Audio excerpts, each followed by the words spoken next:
কেমন আছো তোমরা? তৃতীয় অধ্যায়ের আলোচনা তো শেষ করলাম।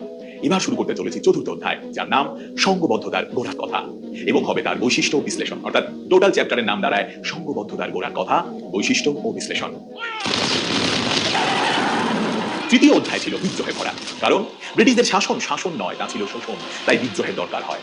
এসব বিদ্রোহ সংগঠনের অভাবে ব্যর্থতায় পর্যবসিত হয়, সেটা তোমাদের সাথে কিন্তু আলোচনা করেছি, তাই তো?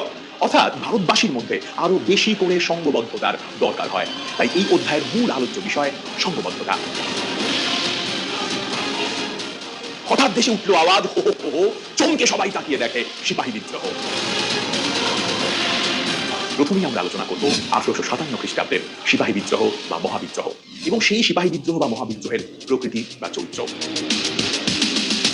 1757 খ্রিস্টাব্দে পলাশির যুদ্ধের পর 100 বছরের মধ্যে ব্রিটিশ ইস্ট ইন্ডিয়া কোম্পানি সাম্রাজ্যবাদী নীতির মাধ্যমে ভারতের বিস্তীর্ণ অঞ্চলে আধিপত্য বিস্তার করে।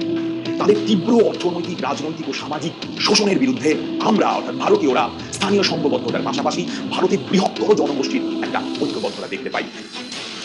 কারণ ব্রিটিশরা যেভাবে লুটের রাজ্যপাট চালাচ্ছিল, এর বিরুদ্ধে রুখে দাঁড়ানো ছাড়া আর কোনো উপায় ছিল না।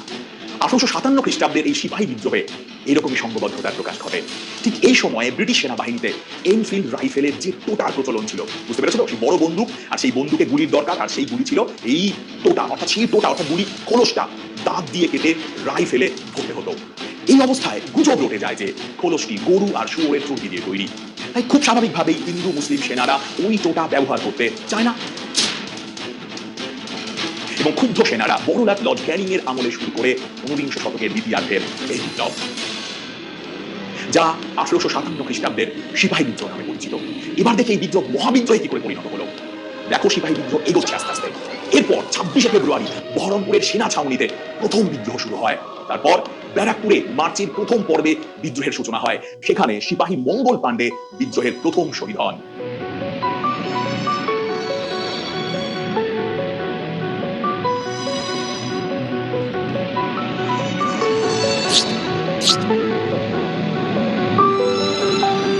এরপর ধীরে ধীরে মিরাট, দিল্লি, লখনৌ, ঝাঁসি, কানপুর, রাজপুতানা, বেরিলি সহ বিভিন্ন জায়গায় বিদ্রোহের আগুন ছড়িয়ে পড়ে।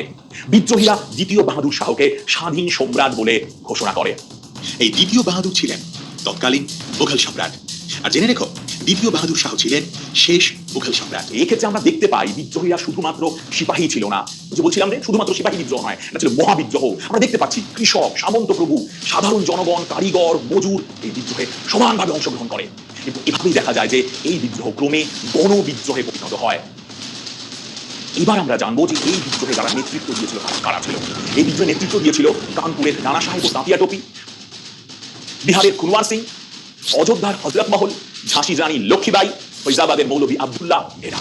এবার দেখো বিদ্রোহের প্রকৃতি নিয়ে কথা বলবো। কেউ কেউ বলেছে এটি প্রথম স্বাধীনতা যুদ্ধ।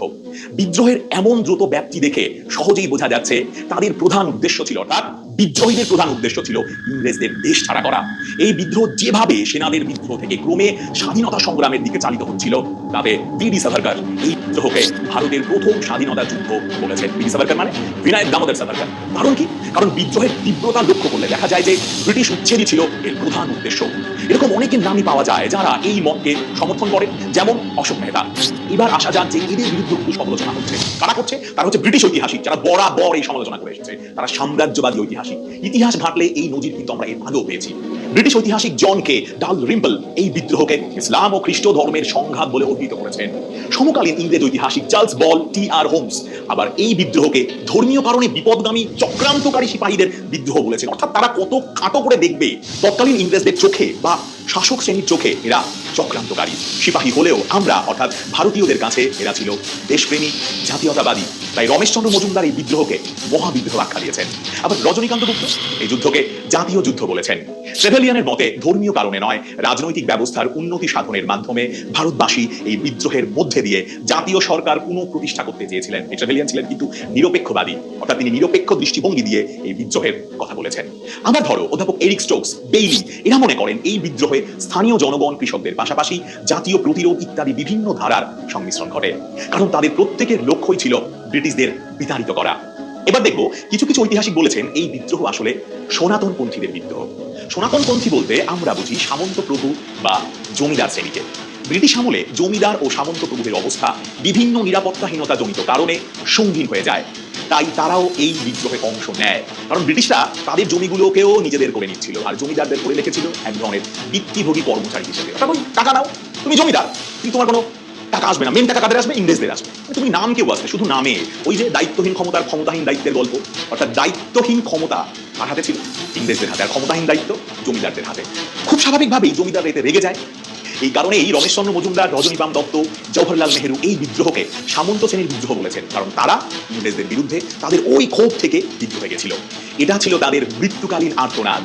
তবে এটাও ঠিক যে আমাদের এটাও ভেবে দেখতে হবে যে সব জমিদাররা কিন্তু এতে অংশ নেয়নি। অনেকেই ছিল যারা ইংরেজ সরকারের তোষামত করত, ইংরেজদের গোলামি তখনও করত। এবং শুধু এখানেই বলে আমি ক্ষান্ত থাকবো না, আমি এটাও বলবো যে এই বিদ্রোহ দমন করতে তারা ইংরেজদের সাথে ছিল। যাই হোক, এই তো গেল বিদ্রোহের প্রক্রিয়ার চরিত্র। তাই সব শেষে আমরা এটা বলতে পারি যে এই বিদ্রোহ নিছক একটি সাধারণ ধর্মীয় কারণে শুরু হলেও এর বিস্তার ও ব্যাপকতা যে ইংরেজ সরকারের যথেষ্ট চিন্তার কারণ হয়েছিল তা নিয়ে আশা করি আমাদের মনে আর কোনো সন্দেহ নেই। এবার দেখি সেই মহাবিদ্রোহ প্রসঙ্গে বা মহাবিদ্রোহ নিয়ে বাঙালি শিক্ষিত সমাজের কি মনোভাব।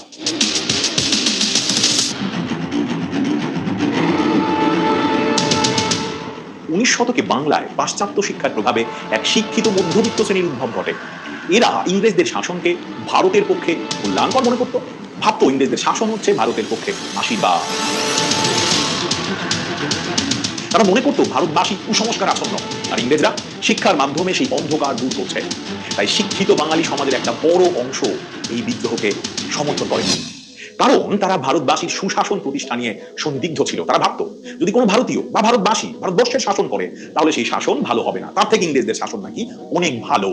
তাই আমরা একথা বলতে পারি এই শিক্ষিত বাঙালি সমাজের উদাসীনতার জন্য এই বিদ্রোহ বাংলাতে বেশি শক্তিশালী আকার ধারণ করতে পারেনি। এবার এরকম কয়েকজন বাঙালির নাম নেই যারা এমন নেতিবাচক ছিলেন, যেমন দুর্গাদাস বন্দ্যোপাধ্যায়, যিনি তার প্রত্যক্ষ অভিজ্ঞতার ভিত্তিতে বলেছেন সিপাহীরা নাকি ভয়ানক জুলুম চালিয়েছে। এছাড়াও আরো কয়েকজন রয়েছে, যেমন ধরো কিশোরী চাঁদ মিত্র, ঈশ্বরচন্দ্র গুপ্ত, যদুনাথ সর্বাধিকারী, শম্ভুচরণ মুখার্জি, বুঝলে তো? এছাড়া বিভিন্ন সংবাদপত্রেও বিদ্রোহীদের সমালোচনা করা হয়, যেমন ধরো সংবাদ প্রভাকর, সংবাদ ভাস্কর, এই সমস্ত পত্রিকায় এই সময় বিদ্রোহীদের রীতিমতো সমালোচনা করা হয়। এবার আমরা পড়ব মহারানীর ঘোষণাপত্র। বিদ্রোহ দমনের জন্য তীব্র দমন নীতি গ্রহণ করে সরকার, অর্থাৎ ইংরেজ পক্ষ। বহু নেতাকে হত্যা করা হয় এবং শেষ অবধি বিদ্রোহ থেমে যায়। ব্রিটিশ পার্লামেন্ট 1858 খ্রিস্টাব্দে আইন করে কোম্পানির শাসনের অবসান ঘটায় ও মহারানী ভিক্টোরিয়া ভারতের শাসনভার গ্রহণ করে। এতদিন পর্যন্ত ব্রিটিশ গভর্নমেন্ট তারাই কিন্তু শাসন চালাতো, কিন্তু পরোক্ষভাবে, অর্থাৎ ইস্ট ইন্ডিয়া কোম্পানিকে দিয়ে, ব্রিটিশ ইস্ট ইন্ডিয়া কোম্পানিকে দিয়ে। এই পর্বে তারা নিজেরা সরাসরি শাসন ক্ষমতায় চলে আসে তার প্রতিভূরূপে, তার মানে মহারানীর প্রতিনিধি স্বরূপ গভর্নর জেনারেলকে নতুন উপাধি ভাইসরয় দেওয়া হয় ও তাকেই পরিচালনার দায়িত্ব দেওয়া হয় এই ভারতবর্ষের। এখানে বলে রাখি ভাইসরয় কথার অর্থ প্রতিনিধি। এ প্রসঙ্গে তোমাদের বলে রাখি ভারতের প্রথম ভাইসরয় ছিলেন লর্ড ক্যানিং। এবার আমি দেখো তোমাদের যেটা বলার চেষ্টা করছি সেটা হচ্ছে মহারানীর ঘোষণাপত্রে কি কি ঘোষিত হয়েছিল। প্রথমত, ব্রিটিশ সরকার ভারতীয়দের সামাজিক ও ধর্মীয় বিষয়ে কোনো হস্তক্ষেপ করবে না। দ্বিতীয়ত, সত্যবিলোপ নীতি বাতিল করা হয়। তোমরা জানো সত্যবিলোপ নীতি কি ছিল, যে কোনো রাজ্যের রাজার যদি পুত্র সন্তান না থাকে সে কোনো পুত্র সন্তানকে দত্তক নিতে পারবে না এবং এই রাজ্যটি ব্রিটিশরা হস্তগত করে নেবে। এটা ছিল ব্রিটিশদের পুরো ছল, আর কিছু না। তৃতীয়ত, দেশীয় রাজাদের দত্তক গ্রহণের অধিকার দেওয়া হয়। চতুর্থত, ব্রিটিশ সরকার আর সাম্রাজ্য বিস্তার করবে না। পঞ্চমত, জাতি ধর্ম বর্ণ নির্বিশেষে যোগ্য ভারতীয়কে উপযুক্ত সরকারি চাকরিতে নিযুক্ত করা হবে। ষষ্ঠত, দেশীয় রাজ্যগুলির সাথে কোম্পানির সন্ধি চুক্তি সরকার মেনে নেবে, অর্থাৎ দেশীয় রাজ্যগুলির সাথে যদি কোনো চুক্তি হয় তাহলে সেটা সরকার মেনে নেবে। এবার দেখো যে ঘোষণা তো হয়ে গেল, কিন্তু সেই ঘোষণা কি রাখা হলো নাকি শুধু ঘোষণা করেই ক্ষান্ত থাকলো, সেটাই আমরা দেখে নেব এই পর্বে। মহারানীর ঘোষণাপত্রে যা যা বলা হয় তার কিছুই পূরণ করা হয়নি। যেমন ভারতীয়দের সামাজিক ধর্মীয় বিষয়ে ইংরেজ সরকার উদাসীনতা দেখালেও তা শেষ পর্যন্ত কিন্তু বজায় রাখেনি।